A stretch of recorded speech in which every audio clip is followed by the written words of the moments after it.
সাইয়েদনা ওমর ফারুকের বিচার দেখেন কেমন ছিল, কি সূক্ষ্ম হিসাব তারা করেছেন। সাইয়েদনা ওমর ফারুক রাদিয়াল্লাহু আনহু ঘোড়া কিনেছেন। কি কিনেছেন? ঘোড়া কিনছেন ঘোড়াওয়ালার কাছ থেকে। ঘোড়াওয়ালা তো সিম্পল মানুষ, আমাদের বাহ্যিক দৃষ্টিতে ঘোড়াওয়ালা একজন সাধারণ নাগরিক। আর খলিফা ওমর ফারুক হলেন অর্ধ দুনিয়ার শাসনকর্তা। বাজারে গিয়ে তিনি বললেন, আমাকে একটা ঘোড়া কিনতে হবে, ঘোড়া দাও, আমি একটা ঘোড়া কিনবো। ঘোড়াওয়ালা ঘোড়া বিক্রি করে ফেলেছে। সেই ঘোড়াটার দামও সাইয়েদনা ওমর ফারুক দিয়ে দিয়েছেন। ঘোড়াটা হাতের মধ্যে নিয়ে টাকাটা বুঝাইয়া দিলেন, ঘোড়াও তিনি বুঝে নিলেন। সেই ঘোড়া কিনে ঘোড়ার পিঠে চড়ে যখন ৩-৪ মাইল যখন দৌড়াচ্ছিলেন, সেই সময় দেখা গেল হঠাৎ করে ওই ঘোড়ার 4টা পা অকেজ হয়ে ঘোড়াটা জমিনে বসে গেছে। ওমর ফারুকের মেজাজ দেখে কে? এমনি এই লোকটার রাগটা কম ছিল না বেশি ছিল? বেশি ছিল। দৌড় মেরে গিয়ে বলছে, ও ঘোড়াওয়ালা, তুমি আমাকে কি ঘোড়া দিলা? এই ঘোড়া আমি নেব না। কেন? ঘোড়া তো অকেজ দিয়েছ, অসুস্থ ঘোড়া দিয়েছ। ঘোড়াওয়ালা বলে, না, আমি আপনাকে অসুস্থ ঘোড়া দেই নাই, সুস্থ ঘোড়া দিয়েছি। এই নিয়ে চরম বাক বিতণ্ডা চলতেছে। শেষ পর্যন্ত ঘোড়াওয়ালা বলে, শোনেন খলিফাতুল মুসলিমিন, আপনারও দোষ নয়, আমারও দোষ নাই। আপনিও ঠিক আছেন, আমিও ঠিক আছি, কিন্তু এই বিচার করার জন্য আমরা দুইজন পারবো না, মাঝখানে একজন বিচারপতি লাগবে। চলুন আমরা আদালতে যাই, আদল ঠিক করি। কি আদালতে যাই? আদল ঠিক করে। ইন্নাল্লাহা ইয়া'মুরু বিল আদল। আদালতে চলেন। আদালতে চলে গেলেন। সাইয়েদনা ওমর ফারুকের বিরুদ্ধে মামলার বাদী দিল ঘোড়াওয়ালা। চলে গেছেন বিচারালয়ে। বিচারপতির চেয়ারে বসে আছেন বিচারপতি। সাইয়েদনা ওমর ফারুককে দেখা মাত্রই দাঁড়ায় গেছেন তিনি। দাঁড়িয়ে বলছেন, আমিরুল মুমিনিন, আপনি এই জায়গায় কেন? আপনাকে এই জায়গায় কেন দেখা যাচ্ছে? আপনি কেন এখানে এসেছেন? আপনি তো খলিফাতুল মুসলিমিন। তিনি বলছেন, শোনো, আমার ব্যক্তিগত কাজে এসেছিলাম, ঘোড়া কিনতে আসছি। ঘোড়াটা আমার নষ্ট হয়ে গেছে, ঘোড়াটা অকেজ হয়ে গেছে, অসুস্থ হয়ে গেছে। অসুস্থ ঘোড়া সে আমাকে দিচ্ছে, আমি ঘোড়া নেবো না। সেই ঘোড়া ফেরত নেবে না, টাকাও দেবে না। সাইয়েদনা ওমর ফারুকের কথা শুনে বিচারপতি বলতেছেন, খলিফাতুল মুসলিমিন, আপনার বক্তব্য তো আমি শুনতে পেলাম, আমি এখন ঘোড়াওয়ালার বক্তব্য শুনবো। ঘোড়ার বক্তব্য শুনতেছে। দুইজনের বক্তব্য শোনার পর, আউযু বিল্লাহি মিনাশ শাইতানির রাজীম,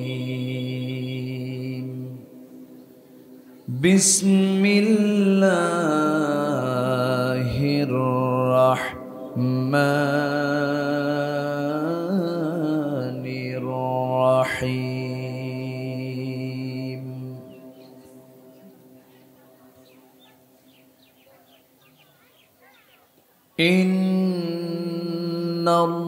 ইন্নাল্লাহা ইয়া'মুরু বিল আদলি ওয়াল ইহসান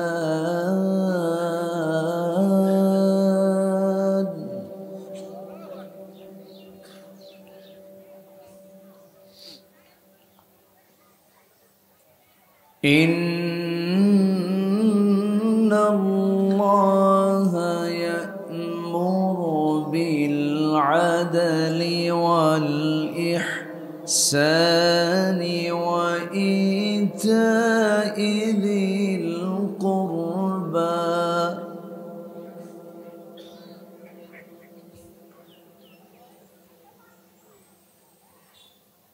ওয়া ইতা'i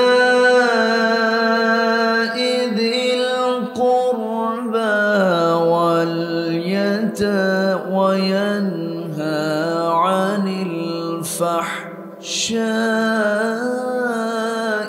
ওয়াল মুনকারি ওয়াল বাগি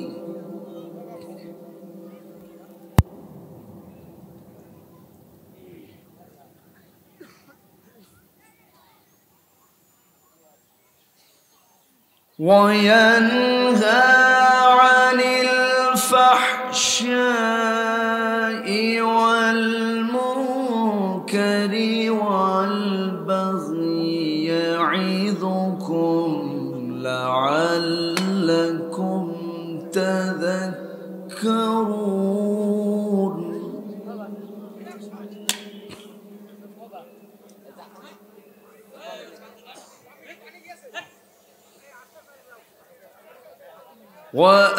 وأوفوا بعهد الله إذا عاهدتم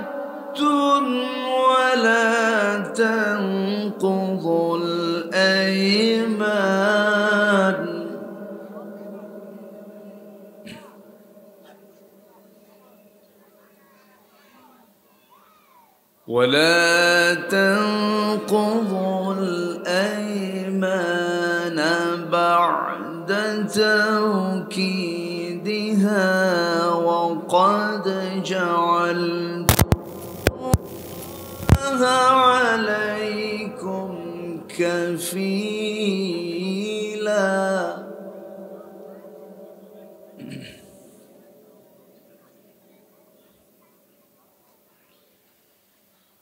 إن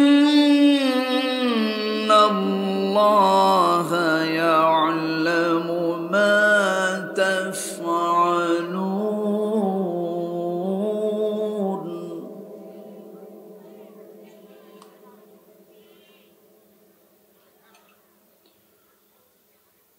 الله أكبر بسم الله الرحمن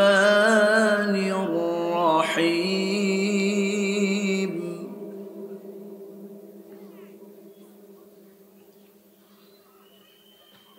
إن الله وملائكته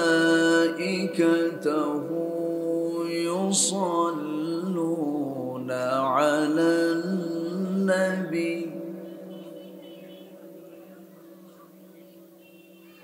يا أيها الذين آمنوا صلوا عليه وسلموا تسليما اللهم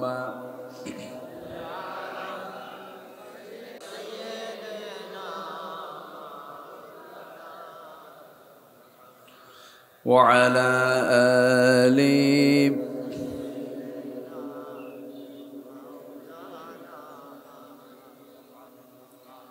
তাইফের কথা ভেবে কাঁদে শুধু দুনয়ন এমন দরদি পেতে কাঁদে মন অনুক্ষণ কাঁদে মন অনুক্ষণ ওহুদে দাঁত হারা আহমদ যখন লৌহ মাখা কিয়ামতে উঠবে তখন জিহাদ না করে কিভাবে দেখাবে তুমি চাঁদ চেহারা রূপে ওয়াতুল আল্লাহুম্মা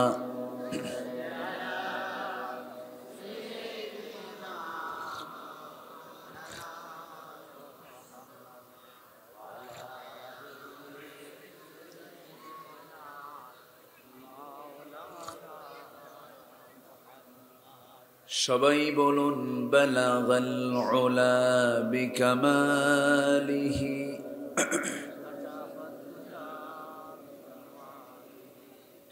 حسنت جميع خصاله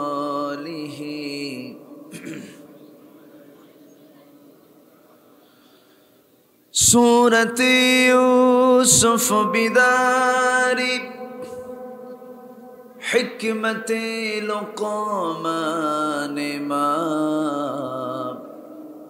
قارئ قرآن باري يهدي ليس دمان ما بلغ العلا بكماله كشف الدجى بجماله حسنت جميع خصاله صلوا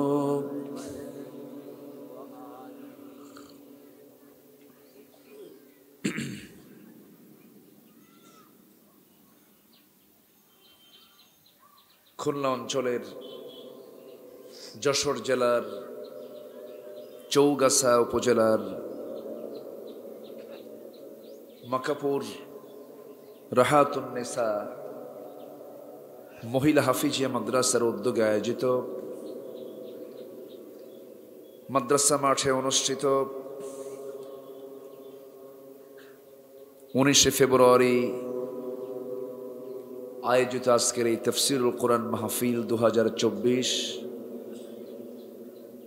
মহৎ আয়োজনের সম্মানিত সুযোগ্য সভাপতি, আজকের মাহফিলের বরেণ্য সাহেবে সদর জনাব ইমান আলী, আজকের মাহফিলের সম্মানিত প্রধান অতিথি বীর মুক্তিযোদ্ধা জনাব হাবিবুর রহমান, কথা বলেছেন নন্দিত আলেমে দ্বীন মুফতি সফিউল্লাহ হাবিবি। আজকের মাহফিলের সম্মানিত মেহমানবৃন্দ, সুশীল সমাজ, জাতির শ্রেষ্ঠ সন্তান, শিক্ষক মণ্ডলী, জাতির বিবেক, সাংবাদিকবৃন্দ, সামনে উপস্থিত, দূরে কাছের বিভিন্ন স্থান থেকে ছুটে আসা কালেমার ঝান্ডাবাহী, তৌহিদের পতাকাবাহী, দ্বীন ইসলামের নর শারদুল বীর মুজাহিদ, প্রাণ প্রিয় সম্মানিত দ্বীনি ভাইরা, আড়ালে বসে আছেন শ্রদ্ধেয়া সম্মানিতা মা বোনেরা, আলোচনার সূচনায় আনুষ্ঠানিকতার মধ্য দিয়ে আমার পক্ষ থেকে আবারও দিল খোলা সালাম, আসসালামু আলাইকুম ওয়া রাহমাতুল্লাহি ওয়া বারাকাতুহু।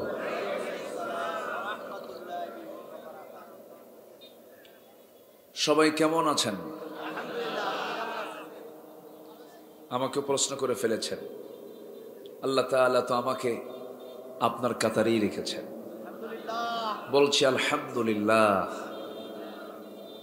সম্মানিত হাজিরিন, সারাদিনের সকল কাজকর্মকে স্থগিত করে আজকের এই সোমবার কর্মদিবস, অনেকের অফিস, অনেকের ব্যবসা চাকরি, কত কাজ, সকল কাজকে স্থগিত করে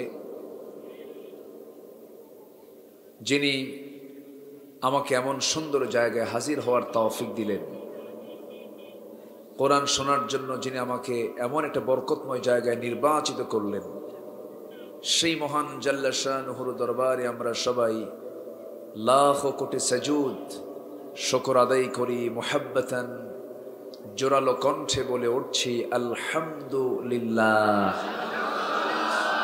আবারও বলছি আলহামদুলিল্লাহ। চিৎকার মেরে বলছি আল্লাহুম্মা ইন্নী আসআলুকা আল হুদা ওয়াত তুকা ওয়াল আফাফা ওয়াল গিনা।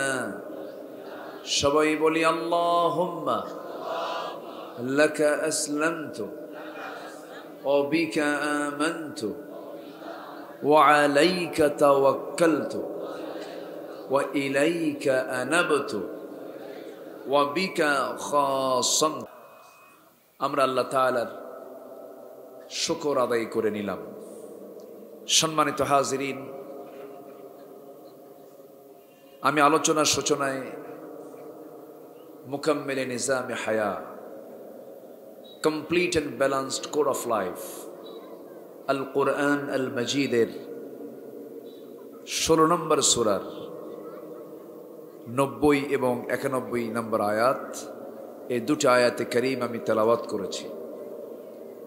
এই তেলাওয়াতকৃত আয়াতকে সামনে রেখে স্বল্প সময়ে আমার নাতি দীর্ঘ বক্তৃতার এই সময়ে কিছু কথা আমি উপস্থাপন করতে চাচ্ছি। ওমা তৌফিকি ইল্লা বিল্লাহ আলাইহি তাওয়াক্কালতু ওয়া ইলাইহি উনীব। সেই মহান রবের প্রতি পূর্ণ ভরসা রেখে আসুন আমরা সোজা আলোচনার দিকে চলে যাচ্ছি। সম্মানিত ভাই সব,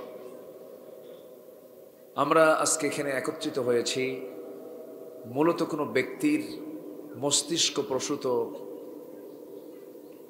ব্যক্তির নিজস্ব কোনো কথা আমরা এখানে শুনতে আসি নাই। এখানে শুনতে এসেছি মূলত কার কথা? বলেন তো কার কথা? আল্লাহর কথা। আল্লাহ যত কথা বলেছেন সব কথা যে কিতাবে পাওয়া যায় সেই কিতাবের নাম কি? আল কোরআন। কোরআন মানে কি বলেন?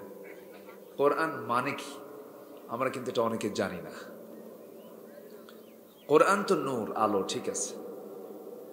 আল্লাহ তাআলা কোরআনকে কিছু কিছু জায়গায় নূর বলেছেন, এটা ঠিক আছে। ও নূরিল্লাযী আনজালনা। কিন্তু কোরআন শব্দটা ফুলানুন এর ওজনে এসেছে, যার অর্থ হলো বেশি পড়া হয় যেটা। বেশি ঘটনা কি? ও আচ্ছা, ফাটুক, সমস্যা নেই। তো এটা কি ফাটানোর জন্যই রাখছে নাকি এখানে? কি মাঝে মাঝে হুজুর আপনি একটু সতর্ক থাকেন, এটা দেওয়াটা মিস্টেক হয়ে গেছে তাদের। আলোচনার একটু হলেও ছন্দপতন হয়। আচ্ছা থাক, সম্মানিত বাড়ি যে যেটা যেভাবে আছে থাকুক, সমস্যা নাই। মাথায় থাকলো তো যেটা মাঝে মাঝে ফাটবে, এই লেমটা মাথায় থাকুক, তাহলে আর সমস্যা হবে না। হঠাৎ কিছু হলে তখন একটু আতঙ্কিত হতেই পারে মানুষ। তো কুরআনুন এর ওজনে, ফুলানুন এর ওজনে এসেছে, যার অর্থ হলো বেশি পড়া হয় এমন কিতাব, যার নাম হলো কোরআন, যার মূল মাদ্দা হলো কফ র হামজা। করা মানে পড়া। আল কারউ মাজদার থেকে এসেছে। ফুলানুন এর ওজনে এসেছে, যার অর্থ হলো বেশি পড়া হয়, বহুল পঠিত এমন কিতাব কি বলা হয়? কোরআন। মানে কি? তাহলে কোরআন মানে হচ্ছে বেশি পড়া হয়। তাহলে কোরআন থেকে কম পড়লে এই নামের কি হক আদায় হলো? বলেন, এই নামের হক আদায় করার জন্য কোরআন কি কম পড়া দরকার না বেশি পড়া দরকার? বেশি করে পড়লেই এই নামটার হক আদায় হলো। আপনি একটু চিন্তা করে দেখবেন, গোটা পৃথিবীতে যত কিতাব আছে এর মধ্যে সবচেয়ে বেশি স্টাডি, সবচেয়ে বেশি পড়া হয় এই কিতাবই। যেরকম সুবহানাল্লাহ। নামাজ কি কোরআন ছাড়া হয়? হয় না। পৃথিবীর এমন কোনো জায়গা নাই যে জায়গায় প্রতি সেকেন্ডে কোরআন তেলাওয়াত হচ্ছে না। প্রত্যেক সেকেন্ডে সেকেন্ডে কোরআন তেলাওয়াত হচ্ছে। বিশ্বের কোথাও না কোথাও সবসময় এই কোরআনটা পড়তেছে। এই জন্য এটার নামও রাখা হয়েছে কোরআন, অর্থাৎ বহুল পঠিত, সবচেয়ে বেশি পড়া হয়। কোরআন আল্লাহ তাআলা নাজিল করেছেন না পড়ার জন্য, না বেশি পড়ার জন্য। তাহলে বিষয়টা কিন্তু এরকম, কোরআনটা কি কম পড়ার জন্য, না পড়ার জন্য, না বেশি বেশি পড়ার জন্য? কিন্তু দুঃখজনক হলো সত্য, আমার দেশের মানুষ কি অধিকাংশ কোরআন শরীফ পড়তে পারে? পড়তেই পারে না। যেটা আল্লাহ তাআলা বেশি পড়তে বলেছেন সেটা পড়তেই পারে না। পড়তে পারে কি জানেন? ট্রান্সজেন্ডার, ঠিক আছে না? পড়তে পারে হলো ক্লাস 9-এর সিলেবাসে কি যে শুরু হয়েছে বুঝলেন। একটা জাতিকে ধ্বংস করার জন্য ফেরাউন এই নীতি প্রথম চালু করছিল। ফেরাউন দেখলো যে এই জাতিকে আমার আনুগত্য শেখানোর জন্য এদেরকে জ্ঞান থেকে বঞ্চিত রাখতে হবে।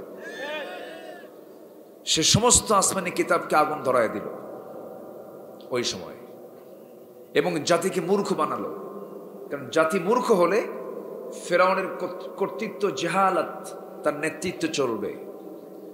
তো ঠিক এমনই কিছু বেকায়দা আজকের দুনিয়াতেও আছে না নাই? বলেন, আসতে বলবেন না, আছে না নাই? আমাদের জন্ম কি ট্রান্সজেন্ডার থেকে হয়েছে? আমরা আসছি বাবা মার কাছ থেকে। আব্বা আম্মার দুজনের মাধ্যম দিয়ে আল্লাহ তাআলা আমাকে আপনাকে পাঠিয়েছেন।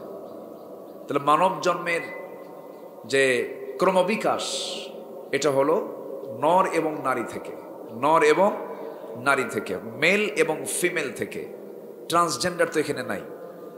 এখন অ্যাকাউন্ট খোলার জন্য একটা অপশন রাখছে যে এটা কি, এটা কি পুরুষ, মানে এটা কি মেল, নারী, ফিমেল, না ট্রান্সজেন্ডার, মানে 3টা অপশন খুলছে। যে যদি পুরুষ হয় তাহলে মেল, ওই যে টিক চিহ্ন দিবে, আর যদি নারী হয় তাহলে ফিমেল, আর যদি ট্রান্সজেন্ডার হয় তাহলে ওখানে একটা টিক চিহ্ন দিয়ে দিবে, মানে এটা একটা জাত। আচ্ছা তাহলে বলেন তো, এই জাতীয় কোনো জাত ইসলাম কি এটাকে সমর্থন করতে পারে? হিজরা কিন্তু আলাদা। হিজরা কিন্তু এখানে এটার মানে এটার সঙ্গে কোনো সম্পর্ক নাই, এটা অনেকে জানে না। হিজরা এটা আল্লাহর এক আলাদা ব্যতিক্রম সৃষ্টি।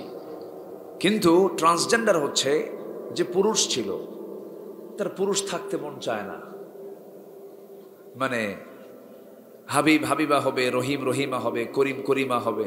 আর বইয়ের লিখছে হলো শরীফ শরীফা হবে। বইয়ের ভাষা কি? শরীফ কি হবে? শরীফা হবে। বলেন তো এগুলো কোনো শিক্ষা? হ্যাঁ, এগুলো কোন, মানে আমি বলি এগুলো বুদ্ধি প্রতিবন্ধী ছাড়া কিছু না। এগুলো সব বুদ্ধি প্রতিবন্ধী। ক্লাস 10-এর সিলেবাসে সামাজিক বিজ্ঞান বইয়ের মধ্যে, সামাজিক বিজ্ঞান বইয়ের ভিতরে ফিলিস্তিনের মানচিত্র না দেখায়া ইসরায়েলের মানচিত্র দেখাইছে। আচ্ছা বন্ধু কি আমাদের ইসরায়েল না ফিলিস্তিন? ফিলিস্তিন হচ্ছে আমার কলিজা, ঠিক কিনা? ফিলিস্তিন আমার কি? ফিলিস্তিন হচ্ছে নবীর দেশ। কার দেশ বলেন? নবীর দেশ।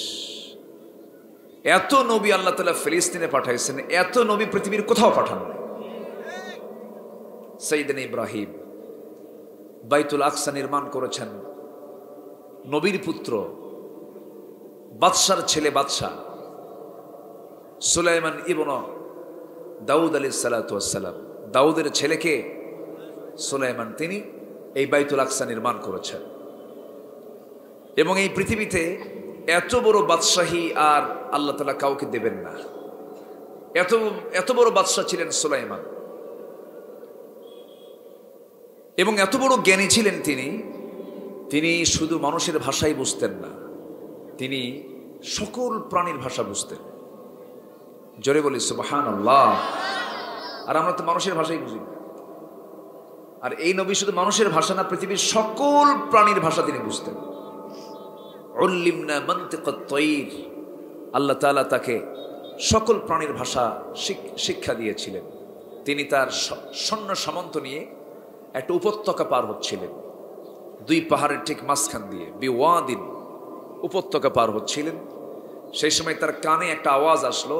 পিঁপড়ার দলের নেতা তার কর্মীদেরকে বলতেছে, উদুখুলু উদুখুলু মাসাকিনাকুম, তোমরা সবগুলো গর্তের মধ্যে ঢুকে পড়ো, কারণ সুলাইমান তার বাহিনী নিয়ে আসতেছে, ওদের পায়ে পিষ্ট হয়ে তোমরা সব মরে যাবা। আচ্ছা, পিঁপড়ার এই আওয়াজ এখানে শোনেন কারা কারা? হাত তোলেন তো। কেউ শোনে? আচ্ছা, পৃথিবীর কোনো ব্যক্তিকে শুনতে পায়? পিঁপড়া কথা কয় এটাও তো জানি না। সেই পিঁপড়ার ভাষাটা সুলাইমান শুনতে পেলেন। শুনে ওই দিক দিয়ে যাওয়ার সময় আস্তে করে এই পিঁপড়ার যে রাজা, যে লিডার, তাকে হাতের তালুতে তুললেন। ওটা হলো পিঁপড়ার রাজা, আর সুলাইমান হলো মানুষের রাজা। দুই রাজা কথা বলে। মুচকে মুচকে হাসলেন তার কথাগুলো শুনে। ফাতাবাসসামা দাহিকান, মুচকি মুচকি হাসি দিলেন। সম্মানিত ভাইয়েরা, এত বড় শাসক ছিলেন সুলাইমান, যিনি পিঁপড়ার খবরও রাখতে পারতেন, যিনি প্রাণীগুলোর ভাষা বুঝতেন। সেই নবীরা গোটা বিশ্ব শাসন করেছেন, গোটা পৃথিবীর নেতৃত্ব তারা দিয়েছেন আল্লাহর পয়গম্বর মুহাম্মদ সাল্লাল্লাহু আলাইহি ওয়াসাল্লাম। আমার রাসূল কি আঞ্চলিক নবী না বিশ্ব নবী? আঞ্চলিক নবী না বিশ্ব নবী? বিশ্ব নবী। তাহলে ফিলিস্তিন হলো নবীর দেশ, রাসূলদের দেশ। আমার নবীজির মেরাজের রাত্রের ট্রানজিট জায়গা, ওখানে উনি ট্রানজিট করেছিলেন, থেমেছিলেন। সকল পয়গম্বরকে এক জায়গায় নিয়ে তিনি নামাজের ইমামতির দায়িত্ব পালন করেছিলেন। সেই বাইতুল আকসা এর স্মৃতি বিজড়িত হলো ফিলিস্তিন। সেই ফিলিস্তিনের মানচিত্র না দেখায়া ইসরায়েলের মানচিত্র যারা বইয়ের মধ্যে ঢুকায় দেয়, তারা কি আমাদের মুসলমানদের বন্ধু হতে পারে? আসতে বলবেন না, বন্ধু হতে পারে? পারে না। কিছু ঘাপটি মারা বদমাইশ আমার দেশে কিন্তু আছে। আসতে বলবেন না, আছে না নাই? নাস্তিকদের কোনো দল নাই। নাস্তিক যে দলেরই হোক না কেন, যে আল্লাহর বিরুদ্ধে, নবীর বিরুদ্ধে, ইসলামের বিরুদ্ধে, কোরআনের বিরুদ্ধে, দ্বীনের বিরুদ্ধে কথা বলবে, সে যদি আমার বাপ হয় আমি তাকে ছাড়বো না। ইমানদারের কথা হবে এরকম, সে যদি বাপ হয় ছাড়বো না। কারণ বাপ আগে না ইসলাম আগে? ভালো করে বলবেন। সন্তান আগে না ইসলাম আগে? সম্পদ আগে না আল্লাহ আগে? আল্লাহ। এটাই তো ঈমান। এটা কি ঈমান? সন্তান নূহ আলাইহিস সালাম কেউ দিয়েছিলেন, কিন্তু নূহের সন্তান কেনান কি বাপকে মানছে, নবীকে মানছে? আল্লাহ কি বলেন? ইন্নাহু লাইসা মিন আহলিক, সে তোমার কেউ না। এরপর আমার নবীজির আপন চাচা আবুল আহাব, গ্রাম্য না আপন? গ্রামের চাচা না আপন চাচা? আবু জেহেল এই মুখের চাচা। কিসের চাচা? মুখের চাচা আছে না? হ্যাঁ। কিন্তু আবুল আহাব কি? আপন চাচা, বাবার বড় ভাই। কিন্তু কোনো কাজে আসে নাই। নবীর চাচা হয়েও লাভ নাই, নবীর ছেলে হয়েও লাভ নাই, নবীর বাবা হয়েও লাভ নাই। আমাদের জাতির পিতা হলেন কে? আবার বলেন, আবার বলেন, আবার বলেন। তিনবার কেন বললাম বুঝে নেন। ইব্রাহিম আলাইহিস সালাম তিনি আল্লাহর পয়গম্বর ছিলেন, কিন্তু তার বাপ ছিল একজন শুধু মুশরিকি নয়, নিজে মূর্তি বানাতো, নিজে রব বানায়া রবটা আবার বেচাবেচি করতো। এমন রব বিক্রি হয়, এমন রব কি হয়? বেচাবেচি হয়, বিক্রি হয়ে যায়। বাবা হলো পত্তলিক, বাবা মূর্তি বানায়। সেই মূর্তি পূজকের ছেলে ইব্রাহিম মূর্তিগুলো ভেঙ্গে চুরমার করে দেন। আর আজকে ইব্রাহিমের সন্তানরা মূর্তিগুলো বানায়া তার পূজা করে, ঠিক কিনা? হিন্দু ভাইদের মূর্তিতে আমাদের কোনো প্রবলেম নাই, ওনারা মূর্তি বানাক, পূজা করুক, তাদের যত পূজা করার শখ হয় তারা করবে, সমস্যা না। আমরা তাদের মন্দিরকে পাহারা দেব, আমাদের কোনো আপত্তি নেই। এটি ইসলাম বলে দিয়েছে। তাদের মন্দিরে হামলা করার কোনো অধিকার ইসলাম দেয়নি। কিন্তু আপনি মুসলমান হয়ে আপনি কেন মূর্তি বানাবেন? এখানে কথা আছে না নাই? এখানেই কথা। আমি কিন্তু কথাগুলো খুব স্পর্শকাতর বিষয়ে কথা বলছি, তো এগুলো একটু ফিনিশিং না দিলে আবার উল্টা বুঝবে। হুজুর এখানে আসছিল, মূর্তি টুর্তি ভাঙ্গার অর্ডার দিয়ে গেছে, বুঝেন না? এগুলো তো খুব, কে কোন দিক দিয়ে কোন প্যাঁচ লাগায় তো বোঝা মুশকিল। সম্মানিত ভাইয়েরা, তাহলে ইব্রাহিম আলাইহিস সালামের বাবা ছিল একজন মূর্তি পূজক। ছেলে নবী হয় কি বাবার কোনো উপকারে আসবে? আসবে কোনো উপকারে? বাপ দিয়ে কোনো সন্তান দিয়ে বাবার কোনো কাজ হবে? হবে না। তাহলে বোঝা গেল সন্তান দিয়ে বাবার কাজ হবে না। তার প্রমাণ হচ্ছে ইব্রাহিম আলাইহিস সালাম। বাবা দিয়ে সন্তানের কোনো কাজ হবে না, তার প্রমাণ হলো নূহ আলাইহিস সালাম। আত্মীয় দিয়ে আত্মীয়ের কোনো কাজ হবে না, কারণ তার প্রমাণ হলো আবুল আহাব নবীর আপন চাচা, কোনো কাম হবে না। পিতা পুত্রের পরিচয় দিয়া, ভাই ভাইয়ের পরিচয় দিয়া, নিজের গোষ্ঠীর পরিচয় দিয়ে জান্নাত পাওয়া যাবে না। আল্লাহ রাব্বুল আলামিন বলছেন, বান্দা শোনো, আমার কাছে কে সবচাইতে বেশি দামি, শোনো আমার কাছে কে বেশি মর্যাদার, তা তোমরা শুনে নাও। ইন্না খালাকনাকুম মিন যাকারিন ওয়া উনসা وجعلناكم شعوبا وقبائل لتعارفوا إن أكرمكم عند الله أتقاكم। আমি তোমাদেরকে এক নর এবং এক নারী থেকে সৃষ্টি করেছি। এক নর হলো, প্রথম হচ্ছেন আদম আলাইহিস সালাম। আমাদের কি হন? সন্দেহ আছে নাকি? আমাদের পিতার নাম কি বলেন? আদম। আমাদের মার নাম কি বলেন?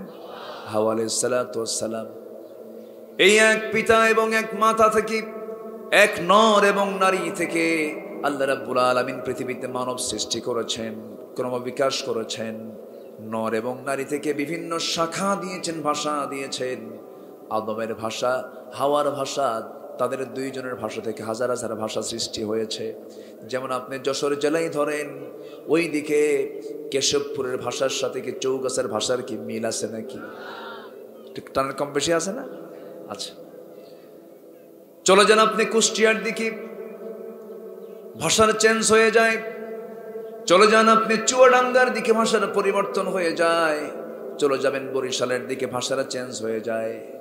আপনি চলে যাবেন নোয়াখালীর দিকে, সেখানে কিছু হরফই পাবেন না। পানিকে তারা পানি বলতে পারে না, পানিকে বলে হানি। আল্লাহ পাক হয় না, কয় আল্লাহ ফাক।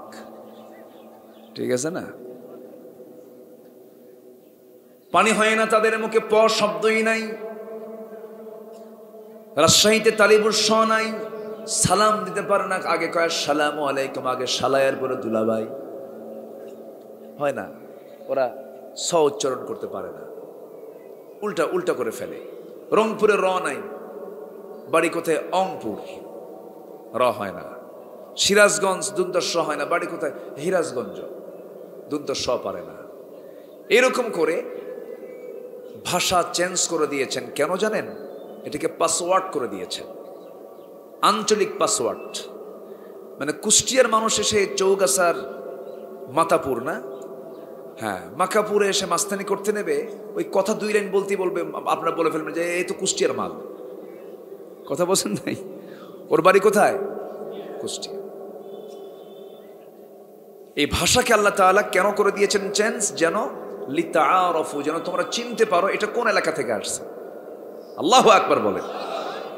যদি সব ভাষা একরকম হতো সমস্যা হতো, তো প্রবলেম হয়ে যেত। এটা আঞ্চলিক পাসওয়ার্ড করে দিয়েছেন। আল্লাহ কত মহান, যেরকম সুবহানাল্লাহ। গোটা পৃথিবীতে এখন ভাষার সংখ্যা হলো ৪,৫০০। কত? ৪,৫০০। আমার দেশের কিছু ভাষা আছে আমরা পারি না, আমরা বুঝি না। উপজাতি আছে না কিছু, ওদের ভাষা বুঝি আমরা? বুঝি না। চিটাগাংয়ের ভাষা বোঝেন তো নাকি? কঠিন ভাষা। সিলেট অনেক জটিল ভাষা, অথচ আমার দেশের ভিতরেই কিন্তু তারা আমার দেশের নাগরিক, কিন্তু তাদের ভাষাগুলো বোঝা কঠিন। ও চট্টগ্রাম যখন কথা বলে তখন মনে দুজন গন্ডগোল লাগছে, বোঝার কোনো কায়দাই নাই।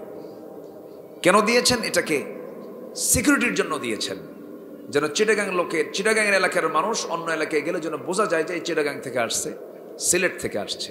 লিতাআরাফু, যেন তোমরা একে অপরকে চিনতে পারো।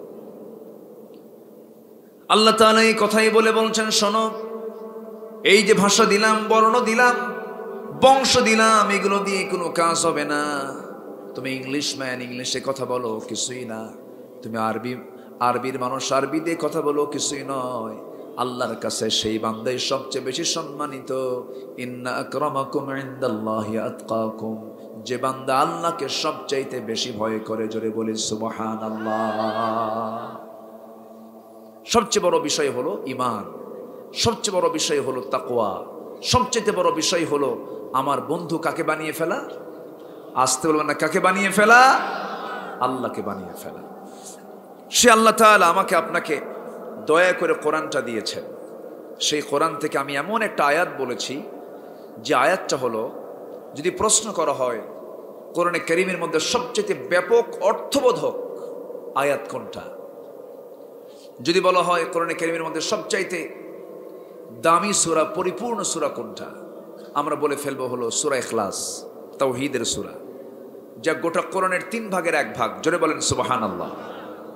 আচ্ছা, যদি বলা হয় শ্রেষ্ঠ আয়াত কোনটা, তাহলে আমরা বলে ফেলবো আয়াতুল কুরসি, এটা শ্রেষ্ঠ আয়াত। আচ্ছা, যদি বলা হয় সবচেয়ে ভয়ঙ্কর আয়াত কোনটা, ফামান ইয়ামাল মিসকালা যাররাতিন খায়রান ইয়ারাহ শাররান ইয়ারাহ। যদি বলা হয় সবচেয়ে আশার বাণী পাওয়া যায় কোন আয়াতে, যে আয়াত শুনলে কলিজাটা ঠান্ডা হয়ে যায়, কোন আয়াত? কুল ইয়া ইবাদিয়াল্লাযীনা আসরাফু আলা আনফুসিহিম লা তাকনাতু মির রাহমাতিল্লাহ ইন্নাল্লাহা ইয়াগফিরুয যুনুবা জামিআ। এরকম করে যদি বলা হয় কোরআনে কারীমের মধ্যে সবচেয়ে ব্যাপক অর্থ রাখে এমন আয়াত কোনটা, সেই আয়াতটা আমি আজকে তেলাওয়াত করেছি। শুনবেন না সবাই? আলোচনা শোনার আগ্রহ আছে তো সবার? সময় আছে, আজান হয়ে যাবে, আজান হয়ে যাক। আমরা আজকে নামাজটা একটু বিলম্বে পড়ব। কষ্ট হবে কি আপনাদের? আমরা যদি একটু বিলম্বে পড়ি কোনো সমস্যা নাই তো? এই মাহফিল থেকে শুধু 2 শ্রেণীর লোক এখান থেকে উঠতে পারবেন। একটা হলো যিনি ইমাম নামাজ পড়াবেন, আর যিনি মুয়াজ্জিন, যিনি আজান দিবেন, তাও দূরে। এরকম যদি কেউ থাকেন আপনি উঠতে পারবেন। নচেত কোরআনের এই মজলিস, এটার সৌন্দর্য রক্ষার দায়িত্ব একার না সবার? বলেন, একার না সবার? এই মাহফিলটা মূলত কিসের মাহফিল বলেন তো? কোরআনের। কোরআনটা কার কিতাব? তাহলে এই মাহফিলে এসে যদি ফেরেশতা যদি কোনো বান্দার উপরে যদি এটা মাথায় নেয় যে এই বান্দা মাহফিলে এসে কোরআনের মাহফিলে এসে শৃঙ্খলা ভঙ্গ করলো, যদি মামলা দেয়, জামিন পাওয়া যাবে? আসতে বলবেন না, জামিন পাওয়া যাবে? পাওয়া যাবে না। কিন্তু এই জন্য আমি সবার কাছে আরজ রাখলাম, আমি যতক্ষণ আছি মোনাজাতের আগে উঠে যাওয়ার চিন্তা কেউ কি নিয়েছেন মাথায়? সবাই থাকবেন, যে যেখানে আছেন আমরা থাকি। হ্যাঁ, আসুন আমরা আলোচনার দিকে চলে যাই। আল্লাহ কত বান্দা পৃথিবীতে বানাইছে, যারা পাগল, আমরা তাদেরকে দেখে একটু হাসি, কিন্তু জানেন ও জান্নাতে যাওয়ার জন্য সবচেয়ে আগায় আছে। সুবহানাল্লাহ বলবেন না? তাহলে বলেন তো, তাহলে পাগল যারা, মস্তিষ্ক বিকৃত যারা, তারা কি আমাদের চাইতে আল্লাহর রহমত প্রাপ্ত বান্দা কম না বেশি? কারণ ও তো জান্নাতে আগায় আছে, আরো ওর তো কোনো হিসাবই নাই। কিন্তু আমরা তাদেরকে দেখে ভাবি, আহারে, আফসোস করি, চোখের পানি ফেলে কান্দি। অনেক প্রতিবন্ধীর বাবারা আছে, আমাদের কাছে দোয়া চায়। আমি বলি, শোনেন, আল্লাহ আপনার প্রতি রহমত করেছেন বলে আল্লাহ আপনাকে সন্তান এমন একটা দিয়েছেন। কখনো আল্লাহর সৃষ্টিকে নিয়ে আমরা কখনো হেয় করব না, উপহাস করব না, এটা হারাম। সূরা হুজরাতের মধ্যে আসছে, এটা কি হারাম। এই যে ছোট, এখানে একজন আল্লাহর গোলামকে পেলাম, থাকে না? থাকবেন না? হ্যাঁ, নড়াচড়া করবে, পাশে একটু পাহারা দিবেন, দেখবেন এরা হাত তুললে আমাদের দোয়া কবুল হতেও পারে, নাও পারে, এদের দোয়াগুলো কবুল হবে। জোরে বলি আলহামদুলিল্লাহ। একটু বসেন। কিছুক্ষণ আগে আমার এখানে আসছিল একজন, না আসছিল না? একদম আমার ডাইরেক্ট ধরছে, একদম জায়গা মতো হাত দিছে। উনি কোথায়? ধমক দিছে কেন? ধমক দেওয়া ঠিক হয়নি, ধমক দিবেন না। যারা পাগল, যারা অসুস্থ, এদেরকে ধমক দিবেন না। আল্লাহর সৃষ্টিয়ারা, যার ঘরে একটা অসুস্থ বাচ্চা আছে, কত যে কষ্ট, কিন্তু এই কষ্ট যদি সহ্য করতে পারে, আল্লাহ তাআলা ওই বাপ মাকে জান্নাত দিয়ে দিবেন। জোরে বলি সুবহানাল্লাহ। আচ্ছা বলেন, এই কথাগুলো কি বলার দরকার আছে না? আচ্ছা, কখনো মন খারাপ করবেন না। অনেকে বলে, আল্লাহ তুমি আমার এইরকম বিপদে দিলা, এই আযাব গজবে তুমি আমারে ফালায় দিলা। না, আল্লাহ আপনাকে জান্নাত দিতে চান বলে এমন সন্তান আপনার ঘরে দিয়েছেন। মন খারাপ করা যাবে না। সম্মানিত ভাইয়েরা, আসুন সে ব্যাপক অর্থবোধক আয়াতটার দিকে আমরা আস্তে আস্তে চলে যাই। যে আয়াত আল্লাহ তাআলা 3টা আদেশ দিয়েছেন আর 3টা নিষেধ করেছেন। আদেশ দিয়েছেন কে? আবার নিষেধ করেছেন কে? তাহলে আমরা মূলত কার হুকুমটা মানবো? আগে আল্লাহর হুকুমটা মানব। একটু কান লাগায় কথাগুলো শুনবেন। সূরার নাম হলো সূরাতুন নাহাল। সূরাতুন নাহাল। নাহাল মানে হলো মৌমাছি। নাহাল মানে কি? মৌমাছি। সুন্দরবনে মৌমাছি আছে না নাই? গতকাল আমি সুন্দরবন এরিয়াতে ছিলাম, আমাকে এক বোতল মধু দিয়েছে। হুজুর আপনি আসছেন, মধু না দিলে কেমন হয়? এই মধুর ইঞ্জিনিয়ার কে বলেন তো? হ্যাঁ, আল্লাহ তো আছে। এই মধুর ইঞ্জিনিয়ার কে? এটার মানে ফার্মাসিস্ট, যারা ওষুধ প্রস্তুত করে ওদেরকে কি বলে? ফার্মাসিস্ট। ফার্মেসি ডিপার্টমেন্ট একটা আছে। তো এই মধুর এই গবেষণায় যে প্রাণীকে আল্লাহ তাআলা ওয়ার্কার হিসাবে, কর্মী হিসেবে রাখছেন, সেই প্রাণীটার নাম কি? আজকে সূরার নাম কি?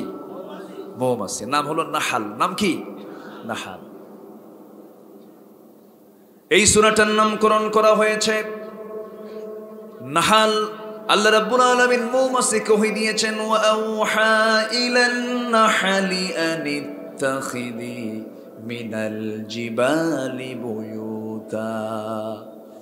আমি মৌমাছিকে ওহী দিলাম, ও মৌমাছি, বড় বড় বিল্ডিং এর ছাদের নিচে, গাছের ডালে, উঁচু জায়গায় তোমরা বাসা প্রস্তুত করে নাও। আল্লাহ রাব্বুল আলামিন পৃথিবীতে রোগও দিয়েছেন, রোগের ওষুধও দিয়েছেন। এমন রোগ পৃথিবীতে নাই যে রোগের ঔষধ কার কাছে নাই? আল্লাহর কাছে নাই। সব রোগের ঔষধ রেখে দিয়েছেন কে? আল্লাহ তাআলা। কিন্তু আমার নবীজি বলেছেন, যদি কোনো বান্দা 2টা ওষুধ কি তার দেহে যদি ট্রিট করতে পারে, 2টা ওষুধকে সারা জীবন যদি তার দেহে যদি এটাকে ব্যবহার করতে পারে, আল্লাহ রাব্বুল আলামিন মৃত্যু রোগ ছাড়া সমস্ত ঔষধ ওই দুটো জিনিসের মধ্যে রেখে দিয়েছেন। মৃত্যু রোগ ছাড়া সমস্ত রোগের ঔষধ রেখে দিয়েছেন। তার মধ্যে একটা হলো এই মধু, যার ফার্মাসিস্ট হলো মৌমাছি। আরেকটা হলো কালো জিরার ব্যাপারে এবং মধুর ব্যাপারে রাসূল বলে দিয়েছেন এই দুইটা হলো মৃত্যু রোগ ছাড়া সমস্ত রোগের প্রতিষেধক। এই দুইটা জিনিস তোমরা রাখবে, পান করবে, খাবে। বলেছেন বিশ্বের মহা চিকিৎসক জনাবে মুহাম্মদুর রাসূলুল্লাহ সাল্লাল্লাহু আলাইহি সাল্লাম। কিন্তু দুঃখজনক হলো সত্য, মধু কিনে কি আমরা তৃপ্তি পাই? আস্তে কর, মধু কিনে কি আমরা তৃপ্তি পাই নাকি?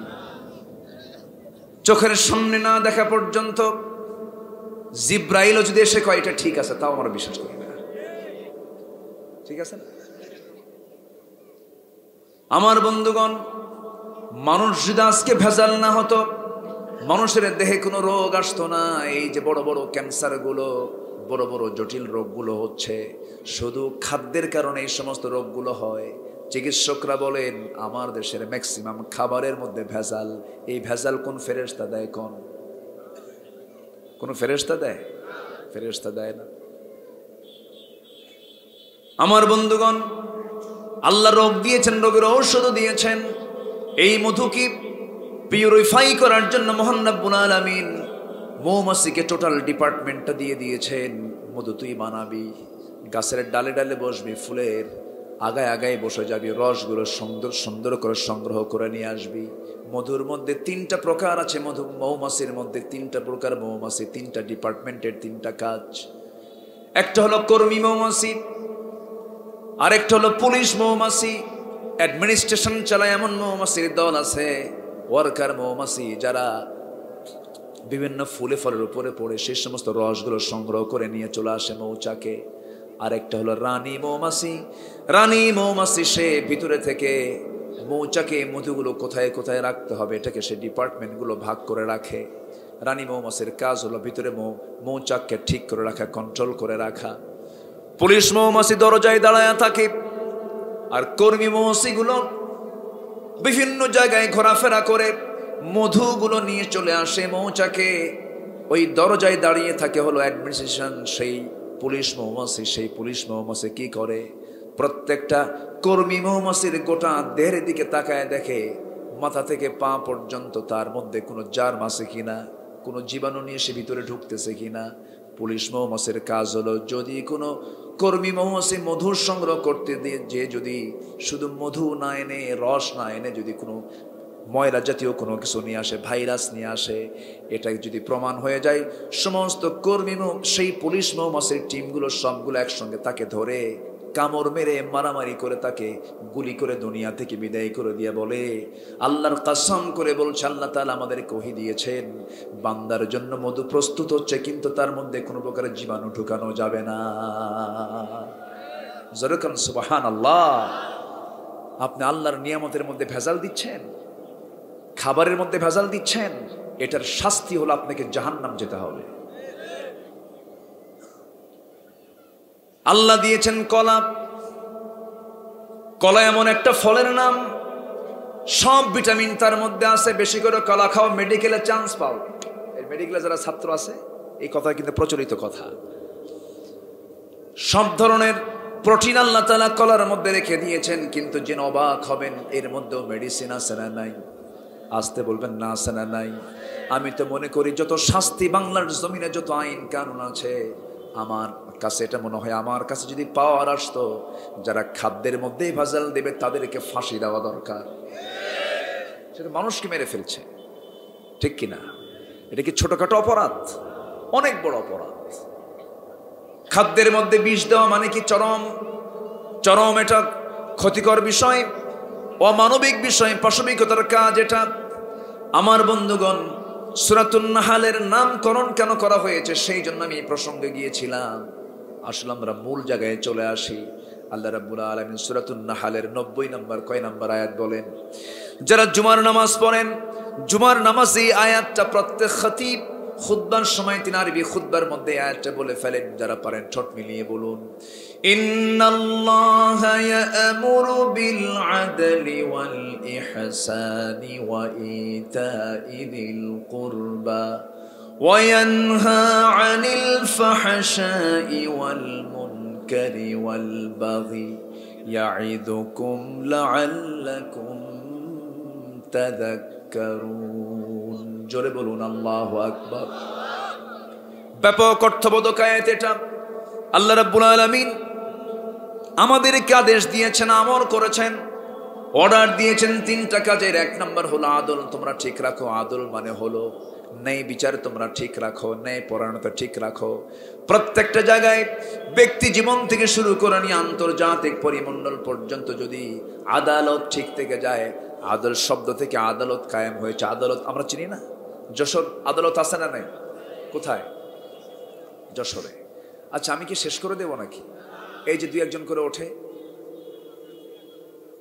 যে বসেন, ভালো না লাগলেও বসতে হবে। যদি আপনার ভালো না লাগে তাহলে বুঝতে হবে যে আমার কিছু সমস্যা আছে। ওয়াসওয়াসা দেওয়ার জন্য তো মনে হয় শয়তান তো মনে হয় চৌগাছা চিনে না, আসতে কয় চৌগাছা শয়তান আসে না। তাহলে মানুষ আছে যেখানে ওয়াসওয়াসা আছে সেখানে একটু বসেন, একটু বসেন। আজান হয়েছে, আজান হয়ে যাক। সবার পক্ষ থেকে একজন জবাব দিয়ে ফেলেন। আমি যে আয়াতটা তেলাওয়াত করেছে এই আয়াতের একটা হক আছে না? আমার বলাটা হক, আর আপনার শোনাটাও কি কি আপনার শোনাটাও কি হক। এটা শোনেন, আপনি না শুনলে তো আমি বলতে পারবো না। অতএব আমারও যেমন একটা দায়িত্ব আছে, আপনার শোনাটাও কি দায়িত্ব। একটা ক্লাস কায়েম হয় কখন? শিক্ষক ক্লাসে ঢুকছে কিন্তু ছাত্র নাই, তাহলে ক্লাস কায়েম হবে? কায়েম হবে না। তো কায়েম থাকতে হবে। তো একটু বসেন, কত সময় এদিক সেদিক চলে যায়। একটু যদি বুঝতে কষ্ট হয় তাও থাকতে হবে, এটা ক্লাসের নিয়ম। এটা একটু বসেন, আমরা বসি প্লিজ, একটু বসেন। আল্লাহ তাআলা তিনটা বিষয়ে আদেশ দিয়েছেন। এক নম্বর হলো আদল, মানে ন্যায় পরায়ণতা। আদল শব্দটা যেরকম আদালত, এই শব্দটা আদল থেকে এসেছে, যেখানে ন্যায় বিচার পাওয়া যায়। এটাকে আমরা কি বলি? আদালত বলি। কিন্তু সেখানে কি আদালত না বে আদালত? ভালো কেন? এখন কি সে আদালত গুলো কি আদালত না বে আদালত? বে আদালত। আগের যুগে আদালত আদালতই ছিল, আইন আইনের জায়গায় ছিল। কোন ব্যক্তিকে দেখে তারা সিদ্ধান্ত দিত না, কোন ব্যক্তি দেখে রায় হতো না। রায় হতো কোরআন এবং হাদিসকে দেখে, ঠিক কিনা? আজকে কি সেই বিচার আছে? সেই বিচার আছে? মদ খায় কারা বলেন? মদকে কোনো আলেম ওলামা খায়? মদের সাথে জেনার সম্পর্ক আছে না নাই? জেনার সাথে খুনের সম্পর্ক আছে না নাই? আছে। তাহলে এই যে সমাজে আজকে মদ চলতেছে, মদ আছে যেখানে জেনা আছে সেখানে, জেনা আছে যেখানে খুন আছে সেখানে। আচ্ছা, এই সমস্ত ডিপার্টমেন্টের সাথে কি এই দেশের কোন আলেম ওলামার কোনো সম্পর্ক আছে? সম্পর্ক কার? কথাটা বুঝেন আপনি, বুঝতে হবে। কিন্তু আজকে আসামি যদি আপনি খুঁজতে যান, আসামি কি টুপিওয়ালা বেশি না টুপিওয়ালা কম? ভালো করে কম। তাহলে আচ্ছা বলেন তো, এই স্বাধীনতার ৭১ থেকে আজকে ২০২৪, এই স্বাধীনতার ৫৩-৫৪ বছর, ৫৩ বছর দেশের ক্ষমতায় কি কোনো আলেম ওলামা আসছে? আচ্ছা, ক্ষমতায় আসলেই তো হয়তো ক্রাইম হওয়ার সম্ভাবনা থাকে, দুর্নীতির সম্ভাবনা থাকে, ২ নাম্বারই হতে পারে, লুটতরাজ হতে পারে। তো এরা তো ক্ষমতাই পায় নাই। তাহলে তাদের দোষটা কি? তাদের অপরাধটা কি? আমার কথা কি বুঝতেছেন আপনারা? এ পর্যন্ত আমার দেশ থেকে যে অর্থ পাচার হয়েছে, এদেশের কোনো কৃষক কি অর্থ পাচার করেছে? এদেশের কোনো শ্রমিক কি অর্থ পাচার করেছে? এদেশের কোনো প্রবাসী কি অর্থ পাচার করেছে? প্রবাসী পাচার করে না পাঠায়? প্রবাসী এলাকায় তো বহু প্রবাসী আছে, আছে না? আমার দেশের প্রবাসী কত বড় যে একটা সম্পদ জানেন? এই প্রবাসী যদি না থাকতো আজকে দেশ অচল হয়ে যেত। এই প্রবাসীরা মাসের পর মাস না, বছরের পর বছর না, যুগের পরে যুগ বাবার লাশটাও দাফন করতে পারে না, প্রবাসে থাকে। বাচ্চাদের মায়াবী চেহারা দেখতে পারে না, পাখির মতো ঝুলে ঝুলে কনস্ট্রাকশনের কাজ করে মালয়েশিয়া, দুবাই। এই যে কষ্টগুলো করছে তারা, দেশে রেমিটেন্স পাঠাচ্ছে, দেশকে আগায় দিল প্রবাসী, দেশকে আগায় দিল শ্রমিক, দেশকে আগায় দিল কৃষক। এরা কিন্তু সবাই অশিক্ষিত, এরা কিন্তু কেউ শিক্ষিত না। অশিক্ষিত লোকগুলো, অশিক্ষিত প্রবাসী, শ্রমিক, এরপরে হচ্ছে কি বলে কৃষক, এরা দেশকে আগায় দিল। দেশকে পিছাচ্ছে কারা? দেশকে পিছায় দিল কারা? আলেম ওলামা তো ক্ষমতায় নাই, দেশকে কারা পিছায় দেয়? যারা জনগণকে ধোঁকা দেয়, মুখে বলে এক কথা, কাজে করে আরেকটা। শিক্ষিত নামের কলম চোরেরা এই সমস্ত কাজগুলো করছে।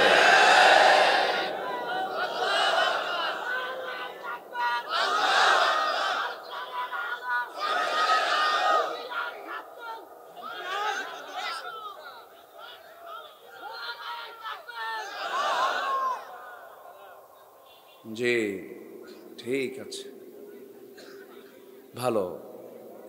তো এই প্রতিবাদ কি শুধু এই মাহফিলেই নাকি? হ্যাঁ, এখানেই না, সব জায়গায়? বলেন এক জায়গায় না সব জায়গায়? এক জায়গায় না সব জায়গায়? আজকে যদি এই জাতি কথা বলতো, জানেন, এই জাতি যদি কথা শুধু বলতো, কথা, এটা 2 নাম্বার স্টেজ। 1 নাম্বার ইমানের পরিচয় হলো হাত দিয়ে প্রতিহত করা। নাম্বার 2 হচ্ছে ফালিয়ুগাইয়িরুহু বিয়াদিহি। আমি কিন্তু বানায় বানায় একটা কথা বলছি না, আমার নবীর কথা। ইসলাম বিরোধী কোনো কাজ হতে দেখবা, হাত দিয়ে মিটায় দিবা, এসব এগুলো ঠিক কর। 1 নাম্বার ইমান। 2 নাম্বার, হাতের শক্তি নাই, পাওয়ার নাই। পাওয়ার থাকে না, পাওয়ারটা নাই, তখন মুখ দিয়ে বলেন ভাই এই কাজটা কইরো না। নাম্বার 3, এটাও ক্ষমতা নাই, অন্তর দিয়ে ঘৃণা করো। আর ভেবে রেখো, এই অন্তর দিয়ে ঘৃণাই সবচেয়ে দুর্বল ইমানের পরিচয়, যা কুফুরের দিকেও নিয়ে যেতে পারে, যা কুফুরের দিকেও নিয়ে যেতে পারে। আজকে যদি জাতি কথা বলতো, আজকে যদি জাতি শুধু একটু যদি বলতো ধর, সবগুলো বঙ্গোপসাগরে গিয়ে হাবুডুবু খেত, কিন্তু বলে না তো। আচ্ছা, চোরের সাহস বেশি না বাড়িওয়ালার সাহস বেশি? বাড়িওয়ালার সাহস বেশি না? যারা চুরি করে ওরা চোর না? তাহলে বাড়িওয়ালা যদি 1 জন হয়, চোরও যদি 10 জন হয়, ধরেন বাড়িওয়ালার চোখে ধরা পড়ছে চোর আসছে, বাড়িওয়ালা কি করবে? খালি কি বলবে? ধর। ছুটিপুর পার হয়ে চলে গেছে। ছুটিপুর আছে না আশেপাশে? দেখেন, আমি কিন্তু সব এলাকা চিনি। আচ্ছা, তাহলে এই ধর শব্দটা আজকে জাতি কয় না। এই ধর শব্দ যদি আজকে বলতো, আজকে সমাজের সিচুয়েশনটা এমন হতো না। আজকে চোখের সামনে সোনার পাখিরা একে একে উড়ে যাচ্ছে, সোনার পাখিরা থাকতেছে না। কোরআনের পাখিটা খাঁচার মধ্যে আটকে রেখেছিল 13 বছর, সে পাখিটা অভিমান করে আমাদেরকে ফাঁকি দিয়ে দুনিয়া থেকে বিদায় নিয়েছে, চলে গেছেন। তো তাদের লালিত স্বপ্ন হচ্ছে এই জমিনটা কার? আসতে বলবেন, এই জমিনটা কার? ওই আকাশটা কার? ওই সূর্যটা কার? চলতে হবে সমাজে কার বিধান? আল্লাহর বিধান কায়েম হলেই তো আদালত ঠিক হবে। আদালত কি হবে? ইন্নাল্লাহা ইয়া'মুরু বিল আদল। আদল ঠিক রাখো। কি শাসক ছিলেন সাইয়েদনা আবু বকর, কি শাসক ছিলেন, কি চিন্তা ছিল তাদের, কি ভয় ছিল আল্লাহর উপরে। সাইয়েদনা আবু বকর তিনি কাপড়ের ব্যবসা করতেন। কিসের ব্যবসা? ব্যবসা করা কি বলেন তো? হ্যাঁ, হালাল কোন কেন, সুন্নাত বলেন। ব্যবসা করা কি? আরো জোরে, ব্যবসা করা কি? আচ্ছা, মদের ব্যবসা করা কি? এটা কোন? মদের ব্যবসা হারাম, কিন্তু ব্যবসা কি? হালাল। ব্যবসা শব্দটা হালাল, কিন্তু আজকে মদ বিক্রি হয় কত জানেন? গোটা পৃথিবীতে 1 বছরে মদ বিক্রির পরিমাণ হলো $1600 বিলিয়ন। $1600 বিলিয়ন। যা খায়া স্বাস্থ্য ভালো হয়, মাথা ঠিক থাকে, লাভ না লস? যার পিছনে খরচ হয় হলো $1600 বিলিয়ন।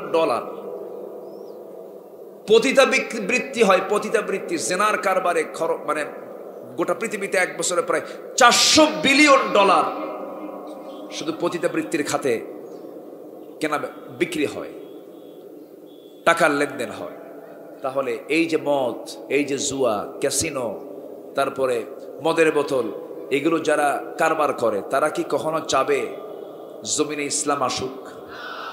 আসতে তারা কি তো কখনো চাবে? মদের দোকানদার কি আপনাকে কখনো বন্ধু ভাববে? জেনার কারবার যারা করে তারা কি আপনাকে কখনো বন্ধু ভাববে? আপনি যদি আল্লাহর আইন চান, আপনি যদি আল্লাহর বিধানকে চান, মদের দোকান বন্ধ হবে, জেনার কারবার বন্ধ হবে, সুদের কারবার বন্ধ হবে। ওরা আপনাকে কখনো হালে ছেড়ে দিবে না। তাহলে এই ক্ষেত্রে অবশ্যই আমাকে আপনাকে সতর্ক এবং শক্ত অবস্থান থাকার দরকার আছে না নাই? আছে না নাই? আচ্ছা, এটার নাম ঈমান। এটার নাম কি? ঈমান। আমাকে আপনাকে কাজ চালিয়ে যেতে হবে। সৎ কাজের আদেশ দেব আমরা, অসৎ কাজের বাধা দেব আমরা। যুবকরা, তোমাকে ধ্বংস করার জন্য বর্ডার আজকে খুলে দিয়েছে। পার্শ্ববর্তী দেশের বর্ডারগুলো নেশার জন্য খুলে দিছে। ফেন্সিডিল অবাধে চলে আসে, ইয়াবা চলে আসে, নেশা জাতীয় দ্রব্যগুলো এসে তোমাদের হাতে অ্যাভেলেবেল করে দিয়ে তোমাদেরকে শেষ করে দিতে চায়। কারণ একটা জাতিকে ধ্বংস করতে হলে আগে একটা বিশাল সংখ্যক যুব সমাজকে টার্গেট করতে হবে। এই যুব সমাজকে যদি নেশার মধ্যে ফেলে দেওয়া যায়, জাতি ধ্বংস হয়ে যাবে। যুবকরা, এই মরণ ফাঁদে পা দিও না, নেশার জগতে যেও না, ওই সমস্ত নোংরা নেতৃত্ব মানতে যেও না, যে নেতৃত্বে নামাজ নাই, যে নেতৃত্বে পর্দা নাই, যে নেতৃত্বে মদের বোতল তোমার হাতে তুলে দেবে, যে নেতৃত্বে নারী তোমার হাতে তুলে দেবে, যে নেতা তোমাকে নারীর তোমার হাতে তুলে দেবে জেনা করার জন্য, যে নেতা তোমাকে নামাজের জন্য কথা বলবে না, ওই সমস্ত নেতৃত্বের মুখে আমরা জুতা মারি, থুতু মারি। রাজি আছেন কারা কারা? হাত উঁচু করে দেখান।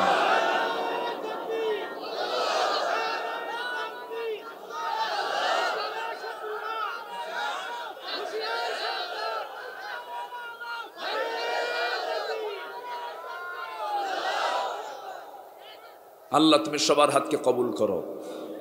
জোরে বলি আমিন, আরো জোরে আমিন। মদ খাওয়া কি? আরো জোরে খন। মদ খেলে কি আদালত ঠিক থাকবে? বলেন, আদালত ঠিক থাকবে? মদ খেলে কি হয়? তাল না মাতাল? হুঁশ না বেহুশ? তো মদের বোতল কারা নিয়ে নাইট ক্লাবে যায়? শুধু নাইট ক্লাবের সামনে ছায়া থাকবেন, দাঁড়িয়ে থাকবেন একদিন এক রাতে। যেগুলো নাইট ক্লাবগুলো আছে, নাইট ক্লাবের সামনে গিয়ে দাঁড়ায় থাকবেন এক রাতে, দেখবেন যে ওই দিক দিয়ে কারা কারা যাওয়া আসা করে। ওখানে কোনো আলেম ওলামাকে দেখবেন না, ঠিক কিনা? তারাই যায় যারা মদের আইন পাশ করে।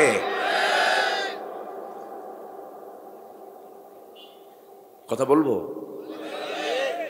হ্যাঁ, আপনি না বললে তো বলবো। আমাদেরকে মাহফিল আসলে বলে, হুজুর খুব সমস্যা, খুব চাপ, হুজুর এমন কোনো কিছু কইয়েন না যাতে আমরা বেকায়দায় পড়ে যাব। এমন কথা বলা যাবে না। আমি কই, আমারও চাপ। আপনাদের কিসের থেকে চাপ? উপর মহল থেকে চাপ। আমি কই, আমার উপর মহল থেকে চাপ। আপনার উপর মহলকে কার শাহিম থেকে চাপ? আমাদের চাপ আছে না নাই? আছে না নাই? আপনি মামলা দিবেন না একদিন? আমি যদি হক কথা না বলি আপনি মামলা দিবেন না? আপনি তো অবশ্যই বলবেন, আল্লাহ ও বান্দা আসছে এখানে কথা বলছে কিন্তু একটা হক কথা কয় নাই। আপনি তো আমাকে ছাড়বেন না। সম্মানিত ভাইয়েরা, সম্মানিত বন্ধুগণ, সমস্ত পাপের মা হলো মদ। আমার নবীজি বলেছেন, আল খামরু উম্মুল খাবাইস। মদ হলো সমস্ত পাপের মা। এই পাপ সকল পাপকে টেনে আনে। চুম্বুকের আশেপাশে লোহা থাকলে কি করে? টেনে আনে। তেমনি মদ সমস্ত পাপকে একদম কি টেনে আনে। কেমন করে? একটা এক্সাম্পল দিলে খুব সহজ হবে, সময় কম, আর একটু সময় পেলে খুব ভালো হতো। দিনের বেলা যাক, যতটুকু আমরা শুনবো, আমল করলে পরে এটা অনেক কাজ হবে। আল্লাহ আমাদের আমল করার তৌফিক দান করুন, জোরে বলি আমিন। অনেকে আবার হুজুর বিড়ি খাওয়া কি নেশা, এরকম প্রশ্ন করে। হুজুর বিড়ি খাওয়া কি জায়েজ আছে, এরকম প্রশ্ন করে। আচ্ছা বলেন তো, এই প্রশ্ন করার লক্ষ্য কি? ও জায়েজ করার চেষ্টায় আছে না? আচ্ছা, বিড়ি কি জায়েজ করার কোনো সুযোগ আছে? বলে, হুজুর বিড়ি খাওয়া কি জায়েজ আছে? মানে উনি বিড়ি খান ছাড়বেন না, উনি প্রশ্ন করতেছেন এই জন্য। কিন্তু বিড়ি খাওয়া জায়েজ না না জায়েজ এটা বলার আগে আমি একটা প্রশ্ন করি, বিড়ি খায় কি স্বাস্থ্য ভালো হয়? লাঞ্চ ভালো থাকে, শরীর ভালো থাকে। হচ্ছে কোনো ডাক্তার কি বলে বেশি করে বিড়ি খান, হায়াত বাড়ান, এরকম আছে কি কোথাও? না বিড়ি খেলে হায়াত কম, আরো হায়াত আরো কি কমে। কিছু কিছু মুফতিরা তারা এরকম ফতোয়াও দিয়েছেন, যেহেতু বিড়ির টানে লাঞ্চ ক্ষতিগ্রস্ত হয়, লাঞ্চের কার্যকর ক্ষমতা নষ্ট হয়ে যায়, ওই লাঞ্চটা যতদিন তার টিকসই থাকতো তার অর্ধেকে চলে আসে, এত বছর কমে চলে আসে, লাঞ্চ পচে গেলেই মানুষ শেষ হয়ে যায়। তো এই যে সে তার হায়াতকে রব্বানা যালামনা আনফুসানা জুলুম করে করে, সে শরীরের প্রতি জুলুম করে করে সে তার হায়াতটাকে আগের দিকে নিয়ে আসতেছে, কমায় নিয়ে আসতেছে। এটা একটা ক্ষুদ্র আত্মহত্যার শামিলও হতে পারে। চিন্তা করেন, এটা কিন্তু মানে ছোটখাটো কোনো দোষও না, বড় ধরনের দোষ। আল্লাহ তুমি এই সমস্ত সকল প্রকার ছোট বড় নেশা থেকে জাতিকে হেফাজত করো। জোরে বলি আল্লাহুম্মা আমিন। মদ, এটা যে সকল পাপের মা। একটা ছোট্ট ঘটনা মনে পড়লো আমার। কোন এক আল্লাহওয়ালা এক নগরে বসবাস করতেন। ওই নগরে বসবাস করতেন, যেই নগরে আবার একজন জঘন্য নারীর বসবাস ছিল, পতিতা নারী। সেই পতিতা নারী হাজারো যুবকের যৌবন নষ্ট করে দিয়েছে। মনে মনে চিন্তা করলো, জীবনে হাজারো পুরুষের জীবন যৌবন নষ্ট করে দিয়েছে, এই বড় আল্লাহওয়ালাকে আমি টার্গেট করব। একদিন টার্গেট করে ফেললো। আল্লাহওয়ালাকে বিভিন্ন কৌশল করে তাকে ঘরের মধ্যে তুলে ফেলে এবার সামনে দাঁড়ায় বলতেছে, তুমি আমাকে মনে হয় চিনো নাই, আমি তোমাকে চিনতে পেরেছি। তোমার পরিচয়টা কি? তুমি হলে এই নগরের সবচাইতে বড় আল্লাহওয়ালা বুজুর্গ মানুষ। আমার পরিচয়টা হলো আমি এই নগরের একজন পতিতা নারী। আমার কাজ হলো যুবকদের যৌবনকে নষ্ট করা, চরিত্রহীন করে তোলা। ও আল্লাহওয়ালা মানুষ, শোনো, আমি তোমাকে আজকে ঘরের মধ্যে তুলেছি। যদি এই সময়ে যদি আমি একটা বড় আওয়াজ দিয়ে একটা চিল্লান মেরে দিই, যদি একটু ডাকাডাকি করি, তোমার মান সম্মান একদম সম্পূর্ণ শেষ হয়ে যাবে।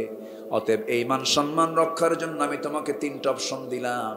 এই 3টা কাজের যে কোনো একটা কাজ করলে পর আমি তোমাকে ছেড়ে দেবো এই জায়গা থেকে। কি কি কাজ বলো? নাম্বার 1 হলো, এই যে মদের বোতলটা দিলাম, এই মদের বোতল থেকে তোমাকে কিছু মদ পান করতেই হবে। যদি এই মদ সেবন করতে যদি রাজি না হও, নাম্বার 2, আমার সঙ্গে তোমার জেনা করতে হবে। এটাও যদি রাজি না হও, সামনে ছোট্ট বাচ্চাটা আছে, এই বাচ্চাকে তোমার খুন করতে হবে। আল্লাহওয়ালা মনে মনে চিন্তা করে, অসম্ভব ব্যাপার, খুন করলে তো বড় ধরনের গুনাহ। ফাকাতালান নাসা জামিআ, গোটা বিশ্ব মানবতাকে হত্যা করার শামিল। হত্যার মতো এত বড় জঘন্য কাজ তো করাই যাবে না। নাম্বার 2, জেনার কাজ করলে তো ঈমান থাকে না, ঈমানটা নষ্ট হয়ে যায়। নাম্বার 3 হলো মদের বোতলের ব্যাপারে বলতেছে, কি করি? মদও হারাম, কিন্তু মদ পান থেকে, অন্তত মদ্যপান করে যদি এই বড় 2টা গুনাহ থেকে বাঁচতে পারি, এই জায়গা থেকে যদি যেতে পারি, অন্তত বেঁচে যাই আমি। এটাকে চিন্তা মনে করে, দুর্বল হারাম মনে করে, ওই আল্লাহওয়ালা যখন ওই মদের বোতল থেকে এক ঢোক মদ যখন পান করেছে, তাল না মাতাল? আসতে কবেন না, তাল না মাতাল? মাতাল। একটা কথা বলি, মদ্যপান করলে পরে মানুষ তো মাতাল হয়ে যায়। মদ হারামের যতগুলো কারণ আছে, এর মধ্যে 1 নাম্বার কারণ হলো সে মস্তিষ্ক বিকৃত হয়ে যায়, সে যা ইচ্ছা তাই করতে পারে। মদ খায়া কোনটা কাজের মেয়ে, কোনটা নিজের মেয়ে, মদ খায়া কে নিজের বউ আর কারটা পরের বউ, কে ভাবি আর কে বউ, সেনা যায়। আজ থেকে মানে সেনা যায়। তাহলে ওই লোকটাকে সমাজের জন্য নিরাপদ না বিপদ? নিরাপদ না বিপদ? ওটা কি অ্যাক্সিডেন্ট না? যে খাচ্ছে ওটা কি অ্যাক্সিডেন্ট নয়, দুর্ঘটনা। এক বেচারে রাত 3টার দিকে মদ খায়া দরজার সামনে যে ডাকতেছে, তো বউ তো ভাবতেছে রাত 3টার দিকে আসা মানে কিছু খাইছে, তো দরজা এখন খুলতে নিয়ে ভয় পাচ্ছে। যদি দরজা খুলে হঠাৎ করে যদি মারামারি শুরু করে দেয়, কারণ ওর তো মাথা ঠিক নাই, তো দরজা খুলতে ভয় পাচ্ছে। বড় একটা ছেলে আছে, ছেলেকে ডাক দিয়ে বলে, বাজান এইদিকে আসো, এটা দরজা খুলতে হবে, তোমার আব্বা আসছে। তো বড় ছেলেকে সাথে নিয়ে দরজার কাছে গেছে, দরজা খুলে দিছে। দরজা খোলা মাত্রই এরকম লাল চোখওয়ালা চেহারা নিয়ে সামনে দাঁড়ায় আছে। মদ খেলে চোখ কি হয়? লাল হয়ে যায়। তো বউ দেখতেছে স্বামীকে, স্বামী দেখতেছে বউকে, পাশে ছেলে দাঁড়ানো। এখন হঠাৎ করেই এই মদারু বউয়ের দিকে তাকায় একটা মুস্কি হাসি মেরে বলতেছে, আম্মা আসসালামু আলাইকুম। বউ তো কি খবর? আর বউ বলতেছে, হাইরে আমার পোড়া কপাল, তোমার কি একটু শরম নাই? একটা ছেলে দাঁড়ানো, একটা যুবক ছেলে পাশে দাঁড়ায় আছে, তার সামনে তুমি আমারে। আম্মা বলে ডাকো। সঙ্গে সঙ্গে ছেলের দিকে তাকায় বলে, দুলা ভাই আসসালামু আলাইকুম। এই মাইকে ফু দেয় কে? এখানে মুখে আজান দিক, এখানে কাছে না একদম, একটু মুখে আজান দিলে তো হতো। আচ্ছা আচ্ছা, আজানটা শেষ হোক, এরপরে আমরা আলোচনার দিকে যাচ্ছি। একটু বসেন, কেউ যাবেন না। এই কথাটা বলতে পারেন না আপনারা? এটা কমন সেন্স তো, এটা কমন সেন্স না? জি, আমরা সবাই চুপ থাকি, একটু ধৈর্য ধরি আমরা।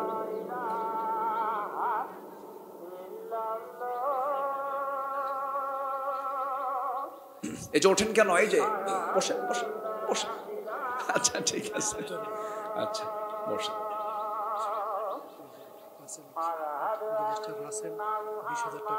আচ্ছা হ্যাঁ হ্যাঁ বলুন, বলছেন। আচ্ছা আচ্ছা ঠিক আছে। জি, আমরা কথা না বলে আমরা আজানের জবাবটা দেই। একটু বসেন। এই আজানটা দিতে বলছে কে?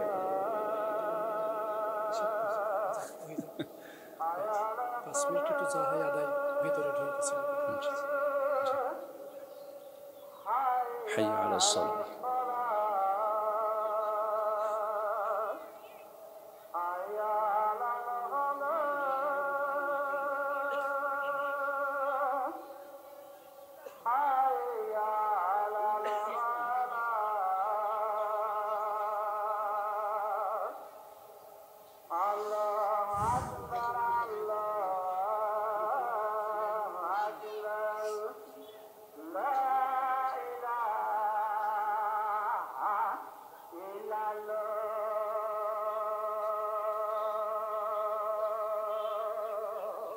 اللهم رب هذه الدعوة التامة।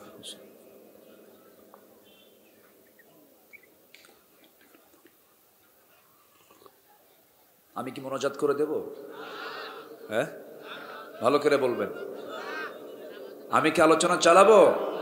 জোরে বলি ইনশাআল্লাহ। এখানে তো আজান হবে, এখানে নামাজও হবে, এখানেও নামাজ হবে। পড়বেন না নামাজ ইনশাআল্লাহ? আমি কিন্তু এমন হুজুর না যে নামাজ লাগবে না, এরকম হুজুরও কিন্তু আমার দেশে আছে, দরবারও আছে। পানির তলে মোমবাতি বা বাতাসে নেবে না, বাবার নামে হালকা দিলে উজু গোসলও লাগে না। আছে কিন্তু, আছে না নাই? খাজা দিল কর তাজা, ইসমে জালাল, গাজার কলকি খাওয়া হালাল, এরকমও আছে। এরকম বদমাইশ আছে না নাই আমার দেশে? মদের ফ্যাক্টরি উদ্বোধন করে হুজুর, সিনেমা হল উদ্বোধন হবে, দাওয়াত দেয় হুজুরকে, হুজুর দোয়া করে, আল্লাহ তুমি সিনেমা হলের কাস্টমার বাড়ায় দাও। এরকম হুজুর আমার দেশে আছে। এই কোরআন তেলাওয়াত করে। এই কোরআন তেলাওয়াত করলে কিন্তু রক্ত ঝরাতে হয় না। কোরআন তেলাওয়াতে রক্ত ঝরাতে হয়, কিন্তু কোরআন প্রতিষ্ঠার সংগ্রাম করতে গেলে রক্ত ঝরাতে হয়, ঠিক কি না? কোরআন তেলাওয়াত সবাই করতে পারে, মুনাফিকও করতে পারে, কোরআনকে প্রতিষ্ঠার কাজ সবাই করতে পারে না। আমার ভাইয়েরা, ওই আল্লাহওয়ালার কি হলো শুনবেন না আপনারা? আলোচনা কি শেষ করছে? আমি বসে নামাজ আমরা পড়বো, একটু শেষে পড়বো, আর 10-15 মিনিট 20 মিনিট সময়। আমাদের মাগরিবের আজান হবে 6টার দিকে। আজকে আমরা প্রয়োজনের পরিপ্রেক্ষিতে, একটা মুক্তাজায় হাল অবস্থার পরিপ্রেক্ষিতে আমরা একটু বিলম্বে পড়বো। বৃহৎ জামাত হবে, জোরে বলি ইনশাআল্লাহ। 3টা ওয়ার্ডার। 1 নম্বর হলো আদল ঠিক রাখো, ন্যায় বিচার ঠিক রাখো। 1 নম্বর কি বলেন? ন্যায় বিচার। 1 নম্বর কি বলেন? ন্যায়। পরিবারে বিচার আছে না নাই? বাপ এক ছেলেকে কম দেয়, আরেক ছেলেকে বেশি জমি লিখে দেয়, এমন বাপ মনে হয় নাই এই চৌগাছায়? আছে না নাই? তাহলে ওই বাপ কি আদল করলো না বেআদল করলো? তাহলে এই আদল শব্দটা সব জায়গায় দরকার আছে না নাই? কিছু স্বামী আছে বউকে বইয়ের মর্যাদা দেয় না, আছে না? আছে কিনা বলেন? আবার কিছু বউ আছে স্বামীকে আসল মর্যাদা দেয় না। আজকে বইয়ের দ্বারা স্বামী নির্যাতিত বেশি না স্বামীর দ্বারা বউ নির্যাতিত বেশি? বলেন। আমি কিন্তু ক্রিটিক্যাল প্রশ্ন করলাম, বাড়িতে গিয়ে কিন্তু আবার সামনে পড়তে হবে, ভালো করে হিসাব করে উত্তর দিবেন। দেখছেন কি যে কষ্টে আসো এই বেচারে। একজন কইছে স্বামী নির্যাতন, আপনিও কম পারেন না, কেউ কম না। একটা বিষয় মাথায় রাখতে হবে, একটা বিষয় মাথায় রাখতে হবে, সেটা হলো মেয়েরা সৃষ্টিগত দিক থেকে বাঁকা হাড়ে না সোজা হাড়ে? বাঁকা হারে না সোজা হারে? সোজা করবেন ভেঙ্গে যাবে, ওটাকে ওইভাবে ম্যানেজ করতে হবে। ম্যানেজ করেছেন মুহাম্মদ সাল্লাল্লাহু আলাইহি ওয়াসাল্লাম। মেয়েরা কথা কম কয় না বেশি কয়? সেই বেশি কথা কি শুনতে মন চায়? মন চায় না। কিন্তু আল্লাহ তাআলা মেয়েদেরকে কথা বলার সুযোগ বেশি দিয়েছেন। আমরা কথা বলি 2000 শব্দ, মেয়েরা কথা বলে 5000 শব্দ। লাগতেই পারে, তো এটা মাথায় রাখতে হবে। তারা বেশি কথা বলার কারণও আছে। মেয়েরা বেশি কথা বলে, এক কথা বারবার বলে। সন্তান তোমার যেটাই হোক না কেন, সন্তান তোমার ঔরস থেকে এসেছে। যে ভালো সে পাবে না, যে খারাপ সে পাবে। কে বলেছে আপনাকে এই কথা? সমানভাবে দিতে হবে। আপনি দিতে পারবেন না, আপনি মরে যাবেন, সে অটোমেটিক পেয়ে যাবে। এই কথাগুলো কি বলার দরকার নাই? এই কথাগুলো কি বলার দরকার নাই? অসংখ্য সন্তান বঞ্চিত হয় এই সমস্ত অসভ্য বাপ মার জন্য। খালি সন্তান খারাপ হয় না, বাপ মাও খারাপ হয়। কিন্তু এরপরেও একটা কথা আমি তাকে বললাম পরে, যে আপনার বাবা যে আপনাকে লিখিয়ে দিয়ে যায় নাই, আপনি কি বাপ মার জন্য দোয়া করবেন? হুজুর দোয়া করেন। যার কবরে সে যাবে। আপনি সন্তান, আপনি বাবার উপরে কখনো রাগারাগি করতে পারবেন না, এটা ঠিক। এরকম করে দেখা যায় মেয়েকে দেয় না, ছেলের হাতে ছেলের নামে দলিল করে দেয়। একটা মাত্র ছেলে, পাঁচটা মেয়ে। হজে যাবে বুড়া চাচা, সব মেয়েদেরকে ডাক দিয়ে বলে, মা তোদেরকে আমি বিয়ে দিছি, সংসার করতেছো তোমরা। আমার একটা মাত্র ছেলে, 50 বিঘা জমি। আমি যদি হজ করতে গিয়ে মরে যাই, আমি যদি না ফিরি, তোমরা তো আমার জমিগুলো পেয়ে যাবা। অতএব আমি যখন হজে যাচ্ছি, বাঁচবো কিনা গ্যারান্টি নাই। তোমরা যে সম্পত্তিগুলো পাই, তার সমস্ত সম্পত্তিগুলো আমার ছেলের নামে লিখে দাও। এটা কি হাজি না বদমাইশ? এরকম তো চৌগাছায় নাই, আছে নাকি? আবার দেখেন এমনও বাপ আছে, সম্পত্তি চলে যাবে অন্যের কাছে, নিজের ছেলে নাই, কিন্তু ছেলের ছেলে আছে, নাতি আছে, ছেলের সন্তানটা আছে, পোতা বলে। এটা কি বলে? পোতা কয় না? পোতা ছেলে। হ্যাঁ, পোতা ছেলে আছে, কিন্তু নিজের ছেলে দুনিয়া থেকে বিদায় হয়ে গেছে। দেখা যায় বাকিগুলো মেয়ে, পোতা ছেলে ছাড়া আর কেউ নাই। ওই মেয়েদেরকে মাহরুম করে অন্য জমিটা অন্য কোথাও দেবে না, ওই পোতা ছেলেকে সমস্ত সম্পত্তি লিখে দেয়। কত বড় বদমাইশ এগুলো! এগুলো আদল না বেআদল? বেআদল। এগুলো করা যাবে না। এই সমস্ত কারণে আল্লাহ রাব্বুল আলামিন 3টা কাজের অর্ডার দিয়েছেন। তোমরা আদলটা কায়েম করো, বিচারটা কায়েম করো।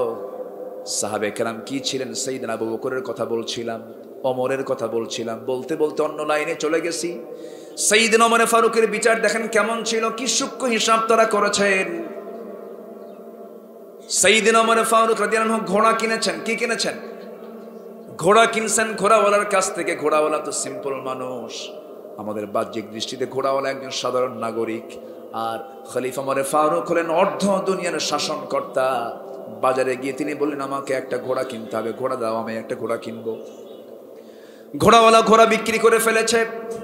সেই ঘোড়াটার দামও সাইয়েদনা ওমর ফারুক দিয়ে দিয়েছেন। ঘোড়াটা হাতের মধ্যে নিয়ে টাকাটা বুঝাইয়া দিলেন, ঘোড়াও তিনি বুঝে নিলেন। সেই ঘোড়া কিনে ঘোড়ার পিঠে চড়ে যখন 3-4 মাইল যখন দৌড়াচ্ছিলেন, সেই সময় দেখা গেল হঠাৎ করে ওই ঘোড়ার 4টা পা অকেজ হয়ে ঘোড়াটা জমিনে বসে গেছে। ওমর ফারুকের মেজাজ দেখে কে? এমনি এই লোকটার রাগটা কম ছিল না বেশি ছিল? বেশি ছিল। দৌড় মেরে গিয়ে বলছে, ও ঘোড়াওয়ালা, তুমি আমাকে কি ঘোড়া দিলা? এই ঘোড়া আমি নেব না। কেন? ঘোড়া তো অকেজ দিয়েছ, অসুস্থ ঘোড়া দিয়েছ। ঘোড়াওয়ালা বলে, না, আমি আপনাকে অসুস্থ ঘোড়া দেই নাই, সুস্থ ঘোড়া দিয়েছি। এই নিয়ে চরম বাক বিতণ্ডা চলতেছে। শেষ পর্যন্ত ঘোড়াওয়ালা বলে, শোনেন খলিফাতুল মুসলিমিন, আপনারও দোষ নয়, আমারও দোষ নাই। আপনিও ঠিক আছেন, আমিও ঠিক আছি, কিন্তু এই বিচার করার জন্য আমরা 2 জন পারবো না, মাঝখানে একজন বিচারপতি লাগবে। চলুন আমরা আদালতে যাই, আদল ঠিক করি। কি? আদালতে যাই, আদল ঠিক করে। ইন্নাল্লাহা ইয়া'মুরু বিল আদল। আদালতে চলেন। আদালতে চলে গেলেন। সাইয়েদনা ওমর ফারুকের বিরুদ্ধে মামলার বাদী দিল ঘোড়াওয়ালা। চলে গেছেন বিচারালয়ে। বিচারপতির চেয়ারে বসে আছেন বিচারপতি।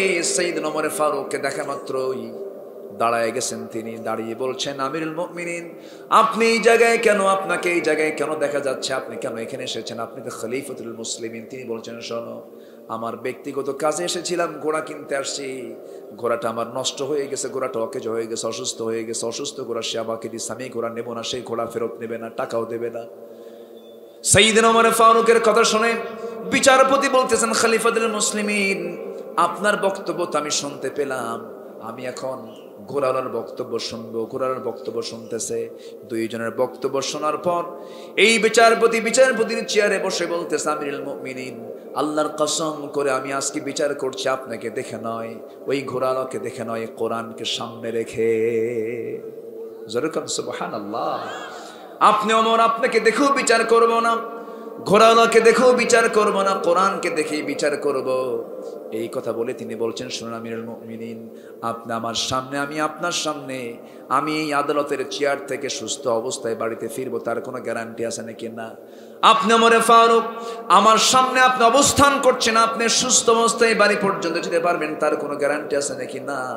তাই যদি হয়, ঘোড়া কিনেছেন, টাকার লেনদেন হয়ে গেছে, ঘোড়াটা বুঝেও নিয়েছেন সুস্থ ঘোড়া, আপনার মালিকানায় হস্তান্তর হয়ে যাওয়ার পর সেই ঘোড়াটা অকেজ হয়ে গেছে, নষ্ট হয়ে গেছে, অসুস্থ হয়ে গেছে, এটার দায় ঘোড়াওয়ালার কখনো বর্তাবে না।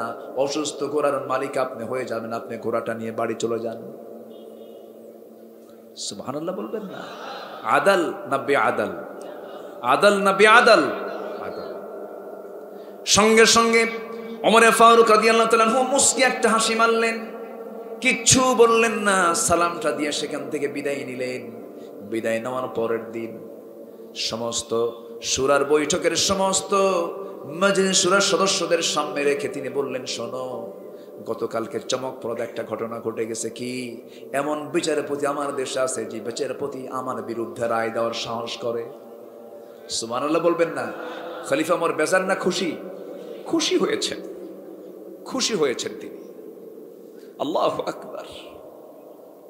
খুশি হয়ে গেছেন। কি তাদের মধ্যে কি আদল ছিল, কি বিচার ছিল, কি ইনসাফ ছিল, কি ঈমান ছিল! দেখেন, নিজের বিরুদ্ধে রায় চলে গেছে, তিনি বিচারকের উপরে সন্তুষ্ট। তিনি বললেন, শোনো ও আমার মজলিসের সদস্যরা, গতকালকে আমি ঘোড়া কিনতে গেছিলাম, অসুস্থ ঘোড়া, আমি নেব না, বিচারালয়ে নিয়ে চলে গেছে ঘোড়াওয়ালা। বিচারপতি এত সুন্দর করে আমাকে বুঝাইয়া দিলেন, রায়টা দিয়ে দিলেন। আমি ওমর, আমার বিরুদ্ধে রায় দিয়ে সে আমাকে সেখান থেকে বিদায় জানায় দিয়েছে, সঠিক রায় দিয়ে দিয়েছে। অতএব আমি ওই বিচারপতির প্রতি এত সন্তুষ্ট হয়ে গেলাম, তোমাদেরকে জানান দিলাম, ওই আঞ্চলিক বিচারপতিকে আমি প্রধান বিচারপতি বানাইয়া দিলাম। আর আমার দেশে বিচারপতি উল্টা রায় দিলে কি করে? পাগল বানাইয়া দেশ থেকে আউট করে। এমন রেকর্ড আছে না নাই? আসতে বলবেন না, আছে না নাই? সাইয়েদনা আলী, এই বিচারপতি সাইয়েদনা আলীর বিরুদ্ধে রায় দিয়েছেন একদিন, ব্যাপক সাহসী কাজী শুরাইহ ইবনুল হারিস আল কিন্দি রাহমাতুল্লাহ আলাইহি, এই বিচারপতির নাম। উনি 100 বছরের মতো প্রায় বেঁচে ছিলেন। সাইয়েদনা আলীর যুদ্ধের একটা লৌহ বর্ম তার হেরে যায়। তো ওই লৌহ বর্মের গায়ে একটা চিহ্নিত, মানে একটা দাগ দেওয়া ছিল, একটা চিহ্ন করা ছিল। ওই লৌহ বর্মটা যুদ্ধে হেরে যায়, কিন্তু তিনি পেলেন একদিন এক ইহুদির হাতে পাওয়া মাত্র বলেন, ইহুদি, এই চিহ্ন তো লৌহ বর্ম তো আমার, এটা আমার চিহ্ন দেওয়া, এটা আমার, আমাকে দাও। ইহুদি বলে, না এটা আমার। কেন এটা আমার? না এটা আমার। তাহলে বিচার করার জন্য চলুন আমরা আদালতে যাই। ইহুদি একদম জোর করে সাইয়েদনা আলীকে কোথায় নিয়ে গেছে? আদালতে নিয়ে চলে গেছে। আদালতে যাওয়ার পরে সাইয়েদনা আলী সামনে দাঁড়ানো কাজী শুরাইহ বলছেন, আপনি খলিফাতুল মুসলিমিন, বিচারালয়ে কেন আসছেন, কি সমস্যা বলুন। সঙ্গে সঙ্গে তিনি বলছেন, লৌহ বর্মটা আমার। ইহুদি বলতেছে, এটা আমার, কিন্তু আমার চিহ্ন দেওয়া, এটা আমার নিজের লৌহ, বা আমি নিজেই তার প্রমাণ। তিনি বলছেন, নিজের প্রমাণ নিজে হবে না, নিজের সাক্ষী নিজে হবে না। খলিফাতুল মুসলিমিন, আপনি সাক্ষী প্রস্তুত করুন। আমার সাক্ষী হলো আমার 2টা ছেলে। ছেলের জন্য বাবার সাক্ষী গ্রহণযোগ্য নয়, বাবার জন্য ছেলের সাক্ষী গ্রহণযোগ্য হবে না আদালতে। অন্য কোনো সাক্ষী নিয়ে আসেন। সাইয়েদনা আলী বললেন, আমার তো সন্তান ছাড়া আর কোনো সাক্ষী নাই, আমি তো নিজেই জ্বলন্ত সাক্ষী, আমি হলাম খলিফাতুল মুসলিমিন। এবার বিচারপতি বলতেছেন, খলিফাতুল মুসলিমিন দিয়ে তো নাজাত পাওয়া যাবে না, বিচারে চলবে তার আইন মতো, সাক্ষী লাগবে। আপনার ছেলের সাক্ষীও গ্রহণ হবে না, আপনার সাক্ষীও গ্রহণ হবে না। সাইয়েদনা আলী একটু খেপে গিয়ে বললেন, শোনো বিচারের প্রতি, আমার ছেলে কিন্তু অন্য ছেলেদের মতো সাধারণ কোনো ছেলে নয়। সাইয়্যিদা শাবাবি আহলিল জান্নাহ, সমস্ত যুবকদের সর্দার আমার হাসান এবং হুসাইন, তাদের সাক্ষী তুমি গ্রহণ করবে না, এটা কেমন কথা? সঙ্গে সঙ্গে বিচারপতি বলতেছেন, না না, এখানে হাদিসকে আপনি টেনে এনেছেন ভালো কথা, কিন্তু বিচার চলবে তার আইনের গতিতে। কোনো ক্রমেই বাবার সাক্ষী হিসেবে ছেলের সাক্ষী গ্রহণ করা যাবে না, আমি এটা রায় দিতে পারবো না। সম্পূর্ণ সেই বিচারপতি কাজী সুরাই ইবনুল হারিস তিনি ইহুদির পক্ষে রায় দিয়ে দিলেন।